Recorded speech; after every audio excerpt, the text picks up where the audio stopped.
Hi, I have no doubt that if you're watching this right now that you're having problems with the OWCP. Well, I can assure you that you're not alone.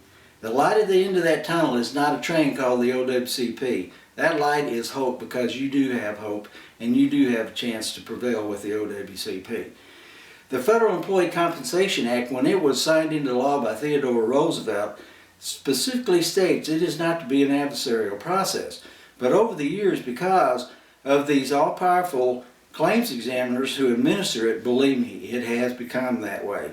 And I'm sure you know that as to be a fact. Well, the burden of proof that is in the Federal Employee Compensation Act is not necessarily the same burden of proof that your examiner's interpreting that is required. So that is where the problem begins, because not only are you having to provide the burden of proof, but you're also having to meet what your own examiner has decided that is going to be required of you. Okay, lots of times the problems can arise because of the doctor.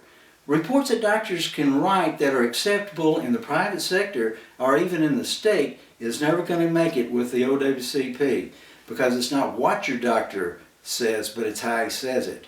And over a period of time, as you may already know, the doctor is just throws up his hands and says, you know what, I don't know what they want and I'm no longer willing to deal with them.